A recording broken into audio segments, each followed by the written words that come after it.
Good evening students. तो पहले बेटे अपन हम कुछ क्वेश्चन सॉल्व करेंगे। ओके, उसके बाद आगे कुछ ज्योमेट्री के टॉपिक्स देखेंगे अपन। तो सबसे पहले कुछ क्वेश्चन सॉल्व करते हैं। और आई थिंक मैंने आपको एक जो इनफाइनाइट ज्योमेट्रिक सीरीज का फॉर्मूला बताया था, सभी को याद होगा। Sum of infinite geometric series formula discuss किया था ना, और साथ में कंडीशन भी डिस्कस की थी कब अप्लाई होगा। याद है सभी को?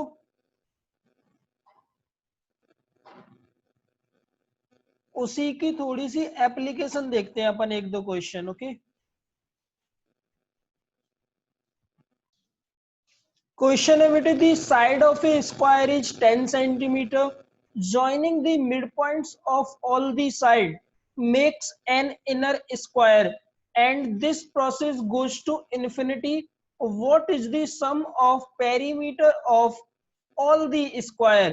यानी आपको एक स्क्वायर गिवन है, फिर अपन क्या करेंगे, उस स्क्वायर के मिड पॉइंट्स को ज्वाइन करके एक इनर स्क्वायर बन जाएगा। फिर यही प्रोसेस हमें इन्फिनिटी टाइम्स रिपीट करना है, यानी जो इनर स्क्वायर बनेगा उसके भी मिड पॉइंट्स को ज्वाइन करेंगे, फिर जो फिर से बनेगा फिर उसके को ज्वाइन करेंगे मिड पॉइंट्स को, तो इनफाइनाइट स्क्वायर बन जाएंगे।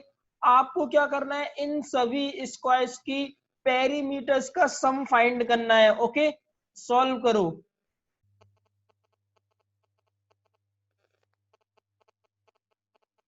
अब देखो बेटे, ये अपन को स्क्वायर गिवन है, सपोज इसकी साइड कितनी है,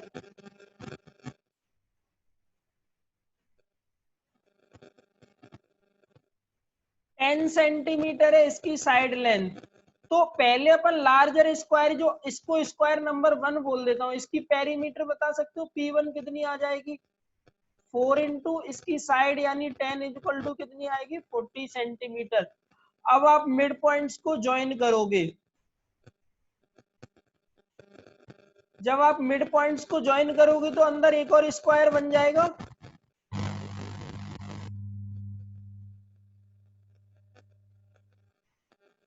इसको मैंने स्क्वायर नंबर 2 बोल दिया। क्या आप स्क्वायर नंबर 2 की साइड बता सकते हो फाइंड करके?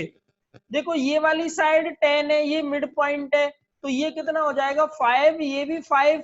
तो आप ये वाली साइड निकाल सकते हो पाइथागोरस थ्योरम से, कितनी आएगी, साइड कितनी आएगी, 20 थोड़ी ना आएगी। ये वाली साइड 5 है, ये 5 है, तो ये साइड की वैल्यू कितनी आएगी, जल्दी बताओ। सपोज मैं इसको AO बोल देता हूँ, पाइथागोरस थ्योरम अप्लाई करो, AO की वैल्यू कितनी आएगी बेटा, square root of 5 square plus 5 square, यानी ये 5 रूट 2 आ जाएगी। वेरी गुड, 5 रूट 2 या रूट 50 दोनों बोल सकते हो। तो पेरीमीटर ऑफ सेकंड स्क्वायर यानी P2 कितना हो जाएगा, 4 into side of second square कितनी है, 5 रूट 2। तो ये मल्टीप्लाई करोगे तो कितना आ जाएगा, 20 रूट 2 सेंटीमीटर। क्लियर? इसी तरीके से जब आप अगेन इस सेकंड वाले के मिड पॉइंट्स को ज्वाइन करोगे तो फिर से एक और स्क्वायर बनेगा अंदर, और उसकी साइड बता सकते हो कितनी आएगी, ये तीसरा स्क्वायर है। अब देखो अंदर वाले की साइड पता है हमें। अच्छा, साइड में कुछ एक पैटर्न दिख रहा है आपको, देखो पहले साइड लेंथ 10 थी, अब कितनी हो गई, 5 रूट 2 हो गई। यानी 10 से 5 रूट 2 कैसे आया होगा, कोई बता सकता है? 10 से 5 रूट 2 कैसे आया होगा, रूट 2 से डिवाइड किया है या 2 से डिवाइड किया है?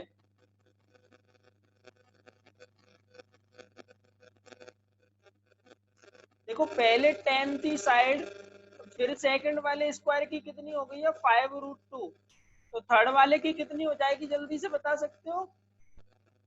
रूट 2 का फैक्टर आ रहा है ना, रूट 2 से डिवाइड होती जा रही है। Very good. तो तीसरे वाले स्क्वायर की जो साइड निकल के आएगी वो 5 आ जाएगी। ओके, कितनी आ जाएगी, 5 आ जाएगी। तो P3 जो पेरीमीटर है वो कितना हो जाएगा, 4 इंटू 5 यानी 20। सेंटीमीटर। तो अब देखो इसी तरीके से पेरीमीटर्स आएंगे, तो यहाँ पे भी पैटर्न बन रहा है। आपको इन सभी पेरीमीटर्स का सम फाइंड करना है, यानी sum is equal to P1 plus P2 plus P3, इसी तरीके से कंटिन्यू करना है इन्फिनिटी तक। अगर मैं यहाँ पे सीरीज बनाता हूँ तो देखो 40 प्लस 20√2 प्लस 20, इस तरीके से सीरीज बन रही है। आपको दिख रहा है ये ज्योमेट्रिक सीरीज है। यहाँ पे फर्स्ट टर्म तो कितनी हो गई, 40 हो गई। कॉमन रेशियो बता दीजिए बेटे जल्दी से। कॉमन रेशियो, एक किसी फैक्टर से ईच टर्म प्रीवियस टर्म को डिवाइड कर रहे हैं तो नेक्स्ट टर्म आ रही है, बताओ वो फैक्टर क्या है। कॉमन रेशियो बोलेंगे उसे अपन। बताओ कॉमन रेशियो कितना है, डिवाइड करके बताओ दो कॉन्जिक्यूटिव टर्म्स को, प्रीवियस टर्म को नेक्स्ट टर्म से डिवाइड करके बताओ बेटे कॉमन रेशियो कितना आ रहा है। ज्योमेट्रिक सीरीज इस तरीके से होती है ना, ए आर स्क्वायर। तो जब आप इस वाली टर्म को इसके प्रीवियस टर्म से डिवाइड करोगे तो कॉमन रेशियो मिल जाएगा आपको। तो देखो 20√2 अपॉन 40, तो कॉमन रेशियो आ जाएगा 1/√2। या आप चाहो तो 20 को 20√2 से डिवाइड कर लोगे तब भी सेम आ जाएगा। क्लियर, 1/√2 आ जाएगा कॉमन रेशियो। जब कॉमन रेशियो आ गया, फर्स्ट टर्म आ गया, अब मैं ये भी देख रहा हूं कि जो कॉमन रेशियो आया है वो 1 से लेस है, यानी जो आर की वैल्यू है मोड आर लेस देन 1 है। ओके, 40 तो हो गया फर्स्ट टर्म यानी ए, और कॉमन रेशियो यानी आर की वैल्यू जो है 1/√2 है वो लेस देन 1 है। ओके, तो सम कितना हो जाएगा, इनफाइनाइट ज्योमेट्रिक सीरीज के सम का फॉर्मूला यूज करेंगे। Sum is equal to a upon 1 minus r. A की वैल्यू कितनी है 40 अपॉन 1 माइनस 1/√2, √2 से मल्टीप्लाई कर लीजिए तो ये हो जाएगा 40√2 upon √2 minus 1। Okay, 40√2 upon √2 minus 1, ये फाइनल आंसर आ जाएगा। अप्रोक्सीमेट वैल्यू बता दीजिए इसकी कितनी आ रही है सॉल्व करके। आई थिंक 136 ही आ रही है शायद।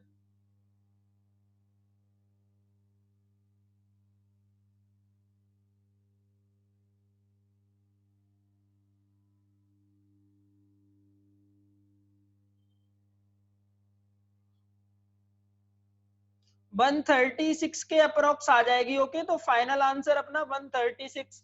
अप्रोक्सीमेट यहाँ आप एग्जैक्ट वैल्यू भी राइट कर सकते हो। ओके,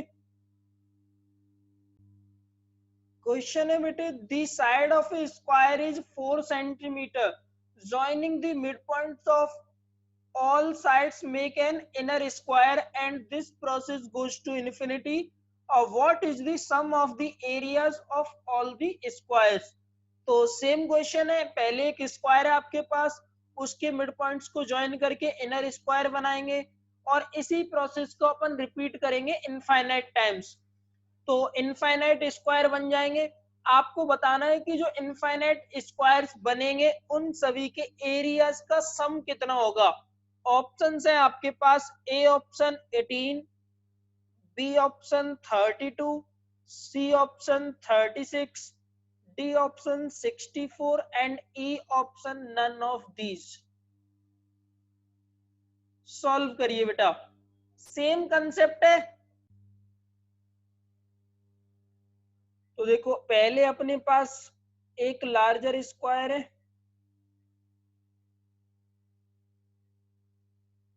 और इसकी साइड कितनी है 4 सेंटीमीटर, तो इसका एरिया कितना आ जाएगा, A1 बोल देता हूं मैं इसके एरिया को। साइड स्क्वायर यानी 4 स्क्वायर यानी 16।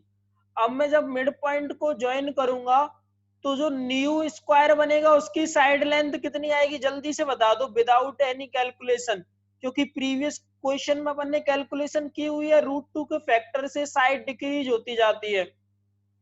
तो इसकी साइड 4 है, तो नेक्स्ट वाले की साइड कितनी आएगी, 2√2 आएगी। क्लियर है सभी को,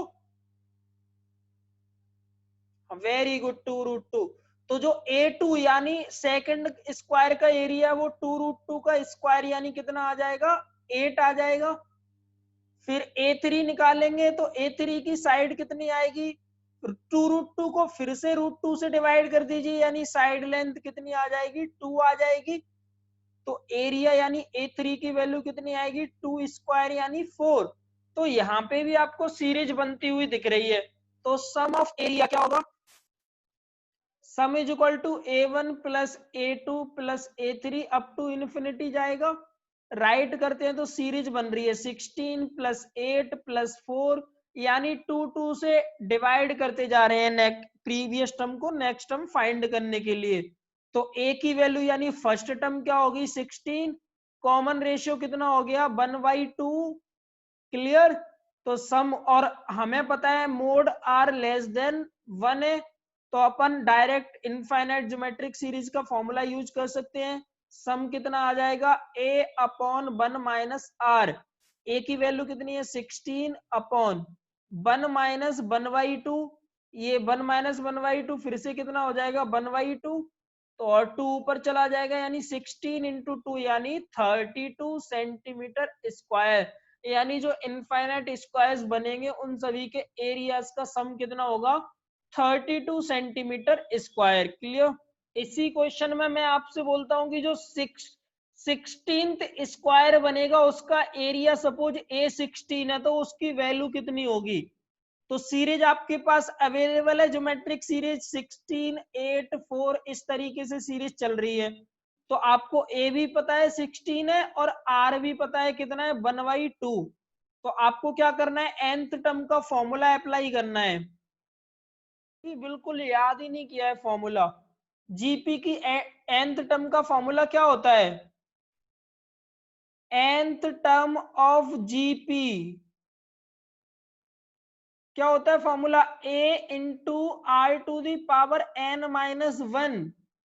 तो A16 की वैल्यू चाहिए, n की वैल्यू 16 पुट कर दो यहाँ पे। हाँ ये आ सकता है नियति, आई थिंक कैलकुलेट करना पड़ेगा, आंसर नहीं है मेरे पास। ओके सभी बच्चे फॉर्मूला अप्लाई करके बताओ कितना आ रहा है।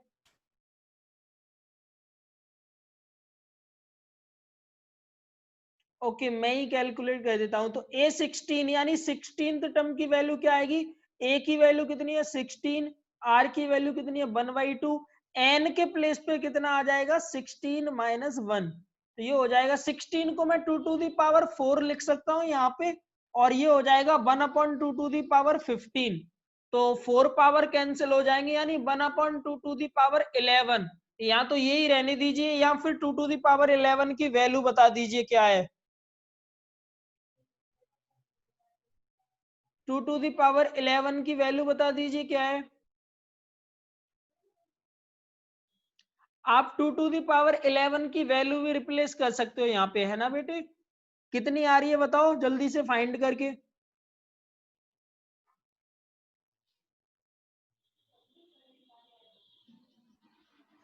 2048 आ रहा है क्या, यस।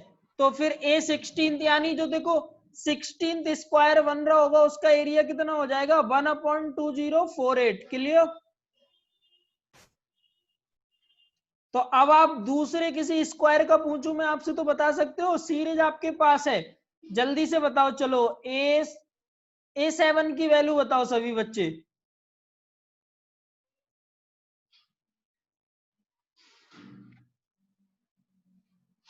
A7 की वैल्यू बताओ बेटा। A7 का मतलब क्या है, जो 7th स्क्वायर बन रहा होगा मिड पॉइंट्स को ज्वाइन करने से उसका एरिया है ये।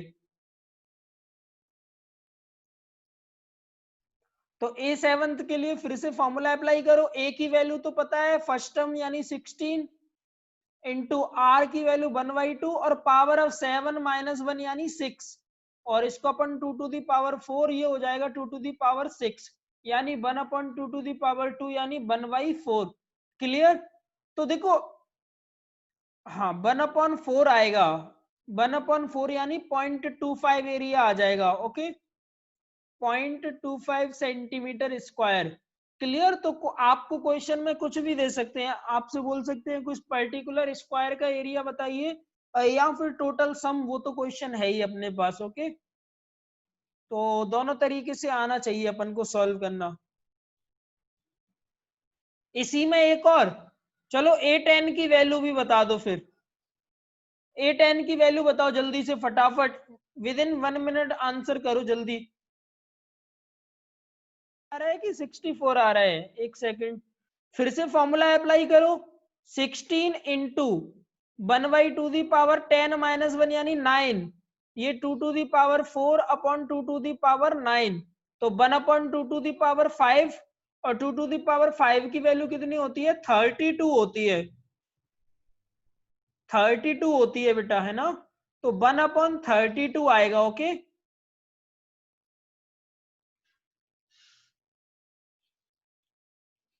1/32 आएगा। A10 यानी 10th स्क्वायर जो बनेगा उसका एरिया कितना आ जाएगा? 1/32। Clear?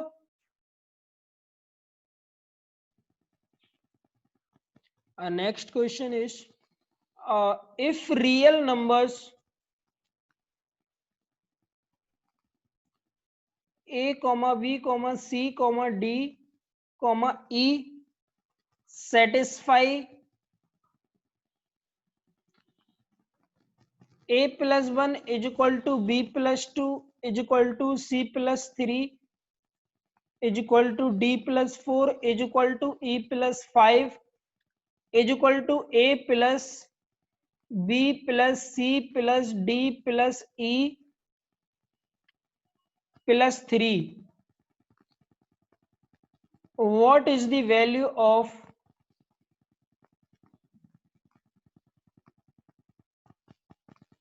a square plus b square plus c square plus d square plus e square? ऐसा क्वेश्चन आपके मॉड्यूल में भी था आई थिंक, नंबर सिस्टम में। सॉल्व करो, हो जाना चाहिए। देखो ये इक्वेशन ही तो गिवन है एक तरीके से, और कुछ वेरिएबल है, कंडीशन है, तो मैं इन सभी को इक्वल टू के एज्यूम कर लेता हूं, है ना? Let a plus 1 is equal to b plus 2, ये तो गिवन ही है अपन को।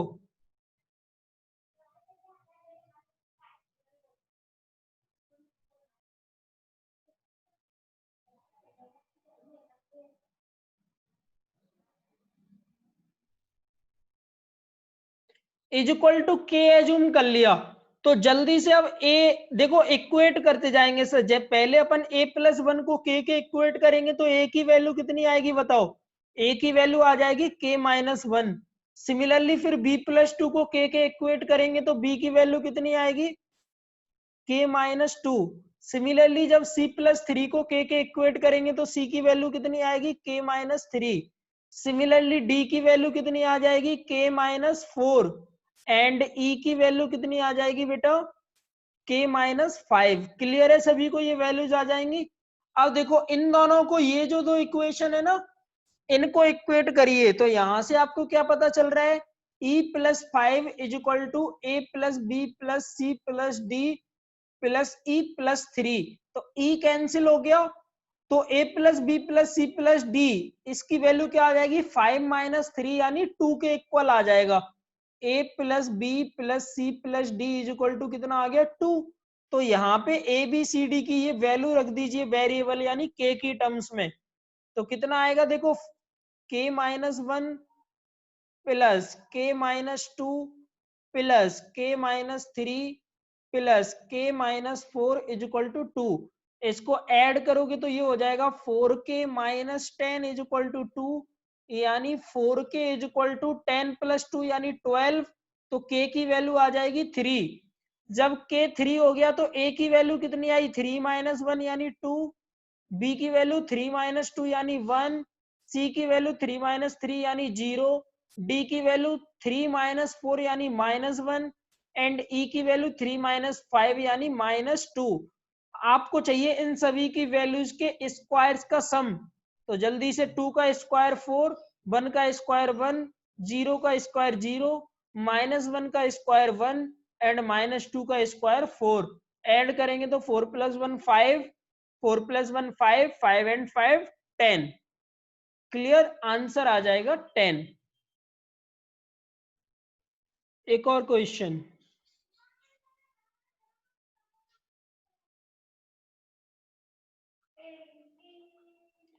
what is the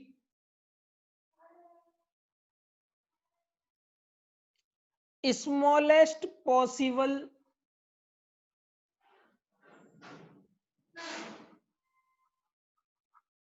natural number n for which the equation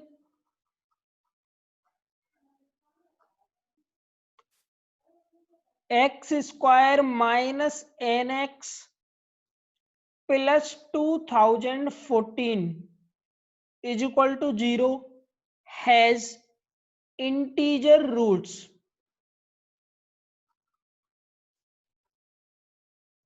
What is the smallest possible natural number n for which the equation x square minus nx plus 2014 is equal to 0 has integer roots?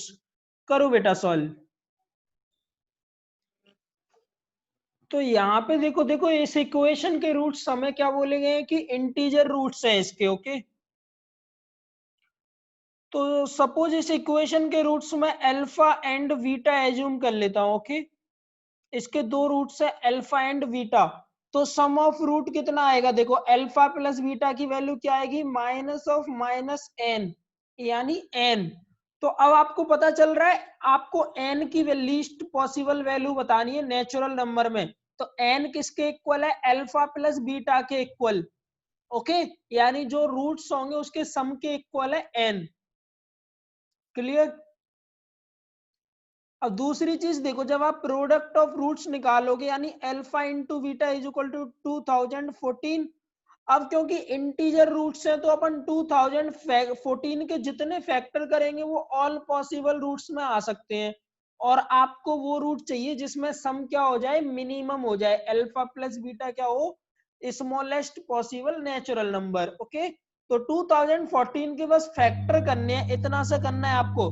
तो सबसे पहला factor तो क्या हो सकता है? 1 into 2014।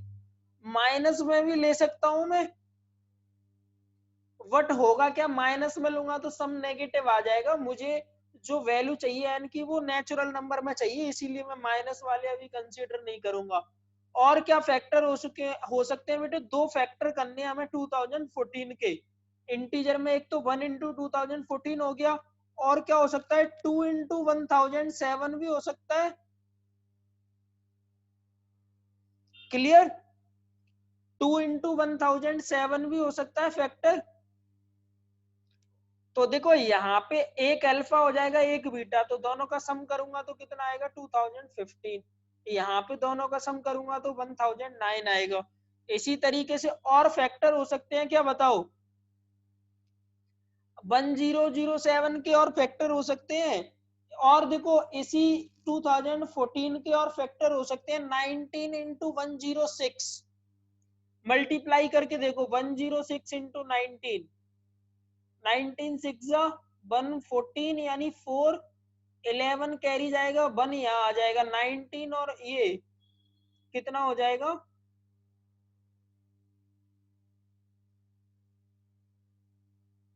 20 हो जाएगा कि नहीं हो रहा है? हाँ, और भी फैक्टर हो सकते हैं इसके आगे। 106 को अपन क्या राइट कर सकते हैं? 53 इंटू 2, तो 2 को 19 के साथ ले लीजिए यानी 38। तो यहाँ पे देखो सम कितना आ रहा है? 106 प्लस 19 यानी 125 आ रहा है। और यहाँ पे सम कितना आ रहा है? 53 इंटू, सॉरी 53 प्लस 38 यानी 98 आ रहा है। अब देखो और फैक्टर नहीं हो सकते, क्योंकि अगर मैं इसमें से करूंगा तो इधर सेम फैक्टर बन जाएगा, क्योंकि दो ही फैक्टर करने हैं। 53 का फैक्टर पॉसिबल नहीं है, प्राइम नंबर आ चुका है। तो फिर सबसे लीस्ट पॉसिबल सम कितना आ रहा है? 91। कब आ रहा है? जब अल्फा और बीटा की वैल्यूज क्या क्या होंगी? 38 और 53 में से दोनों आपस में कुछ भी हो सकते हैं। हमें तो एन की वैल्यू चाहिए। एन किसके इक्वल है? अल्फा प्लस बीटा के। तो एन की लीस्ट वैल्यू क्या आ जाएगी नेचुरल नंबर में? 38 प्लस 53 यानी 91। तो अपन को ये प्रोडक्ट कर करके देख लेने। ओके, तो आंसर आ जाएगा बेटा 91। क्लियर है सभी को?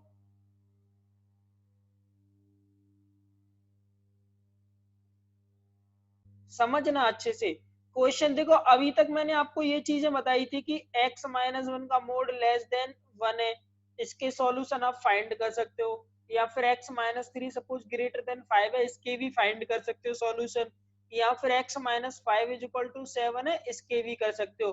तो ये तो इस तरीके से इक्वलिटी और greater than less than type में हो गए। अब अपन जो क्वेश्चन देखेंगे उसी में कई सारे मॉडुलस और इक्वेशन की फॉर्म में होंगे इस तरीके से। देखो mod of x minus one plus mod of x minus three is equal to five. अब आपको बतानी है x की वैल्यू क्या क्या होंगी।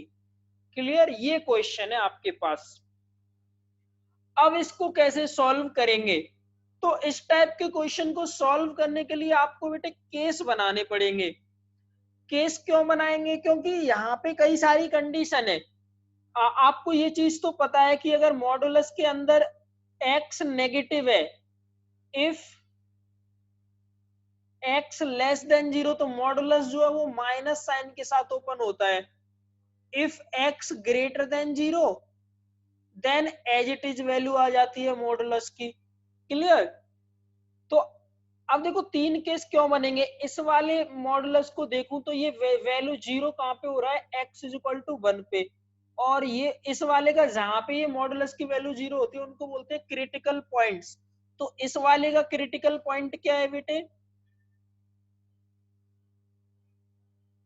x is equal to one, और इस वाले का यहाँ जीरो भी बोल सकते हो, उसमें कोई इशू नहीं है। और इस वाले का क्रिटिकल पॉइंट एक तरीके से क्या हो जाएगा, x is equal to three. अब देखो केस क्यों बनाने पड़ेंगे। अब केस तीन केस बनेंगे जब दो वैल्यूज हैं। तो पहला केस जो बनेगा x क्या हो, लेस देन वन हो। x लेस देन वन होगा तो क्या होगा, ये अंदर वाली वैल्यू भी नेगेटिव है और ये वाली वैल्यू भी नेगेटिव है, तो दोनों मॉडुलस माइनस साइन के साथ ओपन होंगे। दूसरा केस क्या बनेगा बेटा, कि x वन से ग्रेटर हो बट थ्री से लेस हो। तो इस केस में क्या होगा, ये फर्स्ट वाला मॉडुलस तो प्लस में वैल्यू देगा, अंदर वाली देखो वन से ग्रेटर है तो x माइनस वन पॉजिटिव होगा, बट वन से ग्रेटर और थ्री से लेस है तो ये वाला अभी भी नेगेटिव रहेगा, यानी ये वाला प्लस के साथ ओपन होगा, ये वाला माइनस के साथ ओपन होगा। और तीसरा यानी थर्ड केस क्या हो जाएगा, x ग्रेटर देन थ्री हो, तो ये भी पॉजिटिव और ये भी पॉजिटिव, यानी दोनों पॉजिटिव के साथ ओपन होंगे। तो जब इस तरीके का क्वेश्चन आएगा तो आपको केस बनाने पड़ेंगे। क्लियर?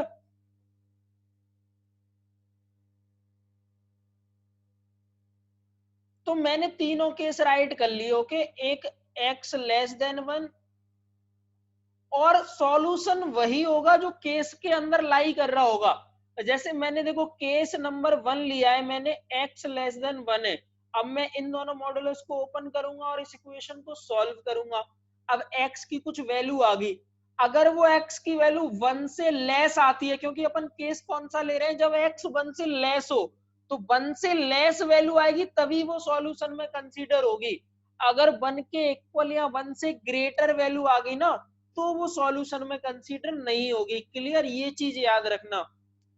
तो पहला केस में ले रहा हूं x लेस देन वन, तो दोनों के अंदर नेगेटिव वैल्यू बन रही है। जब मैं वन से कोई स्मॉल वैल्यू पुट करके देख लो, सपोज जीरो पुट करता हूं, तो ये माइनस वन बनेगा, ये माइनस थ्री बनेगा, तो दोनों मॉडुलस नेगेटिव साइन के साथ ओपन होंगे, यानी minus of x minus one minus of x minus three is equal to five. अब इसको सॉल्व कर लीजिए, minus x plus one minus x plus three is equal to five.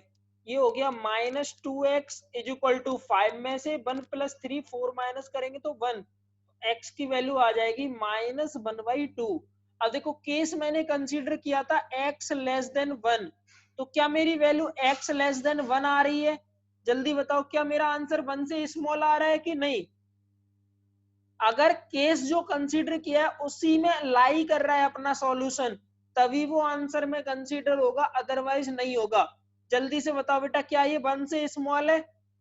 सभी बच्चे आंसर करो जल्दी, ये वैल्यू वन से स्मॉल है कि नहीं, बताओ।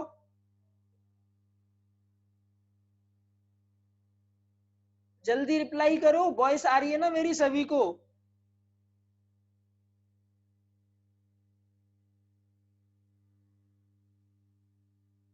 बेटा आंसर की वैल्यू बताओ, जो केस कंसीडर किया है उसी में लाई कर रही है कि नहीं कर रही है? केस है अपना x लेस देन 1, x की वैल्यू अपनी सॉल्व करके आ रही है -1/2। आपको ये चेक करके बताना है क्या -1/2 1 से लेस होता है?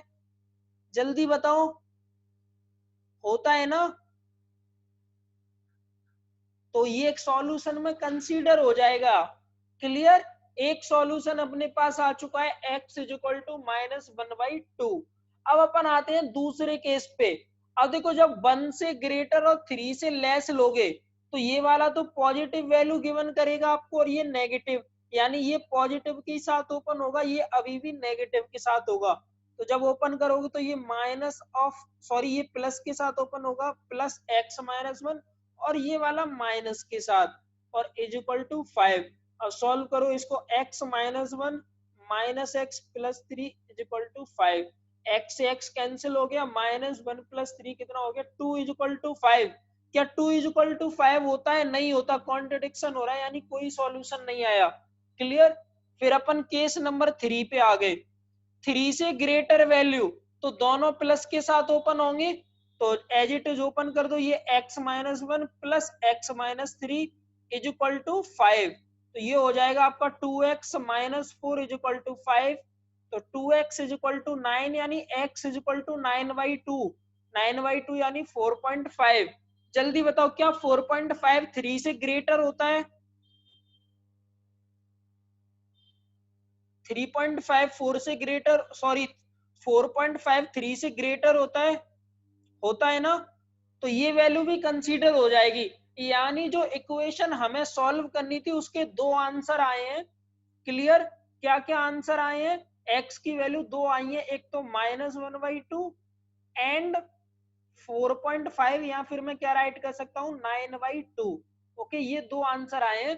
तो जो मॉडुलस की इक्वेशन होंगी उन्हें इस तरीके से सॉल्व करेंगे। देखो, सिंगल होता अगर मॉडुलस तब तो अपन डायरेक्ट कर लेते थे, अपन ने सॉल्व किए वैसे क्वेश्चन। यहाँ पे क्या है, 1 से ज्यादा मॉडुलस एडिशन या सब्ट्रैक्शन की फॉर्म में है, तो इस तरीके से सॉल्व करेंगे। ओके, हो जाएगा, केस बना लोगे।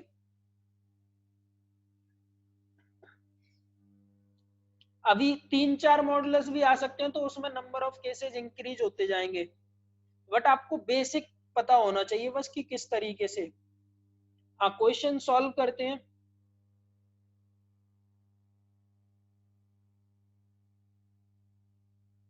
एक क्वेश्चन में देता हूं, आप लोगों को सॉल्व करो। ओके,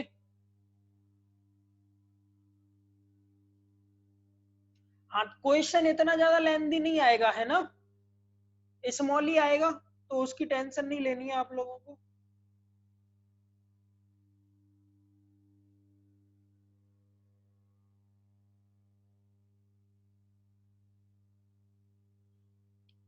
एक ही क्वेश्चन कर लो, बस कंसेप्ट याद रखना कि इस तरीके से कुछ होता है, कभी क्वेश्चन आ जाए तो। Okay,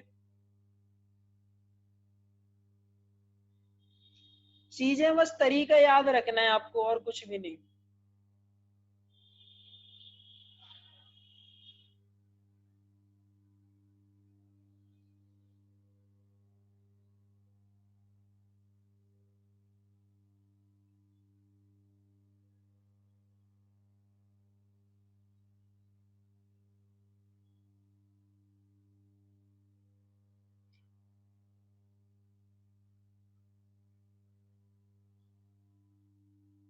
find number of real solution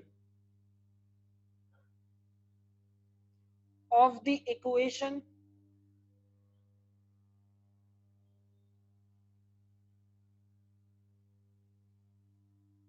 mod of x minus 3 minus mod of x plus 1 upon twice of mod of x plus 1 is equal to 1। Okay, find करो। ये एनएमटीसी में आया हुआ क्वेश्चन है 2015 में। ऑप्शन है आपके पास 0। नंबर ऑफ सॉल्यूशन बताने हैं, B option 1, C option 2, D option 3।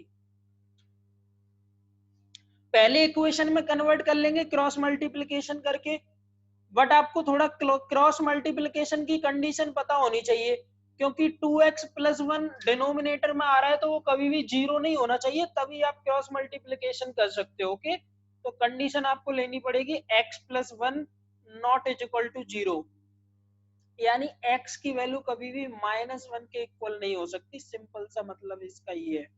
जल्दी से सॉल्व करो, मैं ही राइट कर देता हूँ, थोड़ा आसान बना देता हूँ आप लोगों के लिए। आप क्रॉस मल्टीप्लाई कर लोगे, क्या हो जाएगा, x minus 3 minus mod of x plus 1 is equal to हो जाएगा twice mod of x plus 1। But condition आपको लेनी पड़ेगी x not is equal to -1, क्योंकि डिनोमिनेटर जीरो नहीं होना चाहिए। और इसको और थोड़ा अरेंज करोगे तो x minus 3 minus thrice of mod x plus 1 is equal to zero. अब सॉल्व कर लो आप। कंडीशन ये वाली याद रखना कि x -1 के इक्वल नहीं आना चाहिए। ओके, आपको नंबर ऑफ सॉल्यूशन बताने हैं कितने होंगे। आंसर मेरे पास नहीं है तो सॉल्व करेंगे अपन, तभी देखेंगे कितने आएंगे। चलो साथ के साथ में डिस्कस करता हूँ। तो दो क्रिटिकल पॉइंट आएंगे, एक तो x इज इक्वल टू -1 और एक x इज इक्वल टू 3। तो एक पहला केस क्या बनेगा, x लेस देन -1। दूसरा केस बनेगा x greater then -1 but less than 3। और तीसरा केस बनेगा x ग्रेटर देन 3। ओके, सभी बच्चों का 2 आ रहा है। चलो डिस्कस कर लेते हैं। जब x लेस देन -1 है तो दोनों ब्रैकेट नेगेटिव के साथ ओपन होंगे, तो ये हो जाएगा माइनस ऑफ x माइनस 3। और यहाँ पे एक माइनस पहले से ही है, एक और माइनस लगाएंगे तो फिर प्लस हो जाएगा। तो plus thrice of x plus 1 is equal to zero. इसको सॉल्व करते हैं, minus x plus 3 plus 3x plus 3 is equal to zero. ये कितना हो गया, 2x is equal to -6, x is equal to -3। तो -3 -1 से लेस है, यानी यस एक सॉल्यूशन आ चुका है, x इज इक्वल टू -3। ले भी सकते हैं क्योंकि बस डिनोमिनेटर में नहीं हो रहा है जीरो। सेकंड केस पे आते हैं, तो ये वाला तो +1 वाला तो प्लस के साथ ही ओपन होगा, यानी एज इट इज ओपन हो जाएगा, और उसमें माइनस के साथ ओपन होगा। सॉल्व करो, -3x -3 -x प्लस 3। तो x कितने हो गए, -4x is equal to zero. तो x की वैल्यू कितनी आएगी बच्चा, जीरो आ जाएगी। क्या x is equal to zero -1 और 3 के बीच में आ रहा है, आ रहा है, यानी दूसरा सॉल्यूशन भी करेक्ट है, x is equal to zero. Case third पे आते हैं। x ग्रेटर देन 3 के लिए दोनों प्लस के साथ ओपन होंगे, तो x -3 -3x -3 is equal to zero. ये हो गया -2x इज इक्वल टू 6, और -2 से डिवाइड करेंगे तो कितना आ जाएगा, x की वैल्यू -3 आ गई। क्या -3 3 से ग्रेटर होता है, नहीं होता। तो ये वाला ऑप्शन रॉन्ग हो गया, यानी यहाँ से कोई सॉल्यूशन नहीं आया। तो एक तो सॉल्यूशन क्या आया, -3, और एक आया जीरो। आप चाहो तो सेटिस्फाई करा के भी देख सकते हो इक्वेशन में। जीरो पे ये वैल्यू कितनी होगी, 3, ये 1 होगी, 3 -1 2, और अपॉन में भी 2, 2 डिवाइडेड बाई 2 1। ऐसी तरीके से -3 पुट करो, ये 6 हो जाएगा। ये कितना हो जाएगा, 2 हो जाएगा। 6 में से 2 गए तो 4, और ये हो जाएगा -3 प्लस 1, यानी 2 इंटू 2 4, 4 डिवाइडेड बाई 4 यानी 1। तो कितने सॉल्यूशन आ रहे हैं बेटा, 2 सॉल्यूशन आ रहे हैं, तो सी ऑप्शन करेक्ट हो जाएगा। ओके, क्लियर है सभी को, कौन सा ऑप्शन करेक्ट हो जाएगा, सी ऑप्शन। प्रीवियस क्लास में बेटे डिस्कस किए थे ग्रेटर देन या लेस वाले, आप वो लेक्चर देख लीजिएगा, है ना। ओके, आज की क्लास अपन यहीं पे एंड करते हैं। थैंक यू बच्चा, बाय बाय।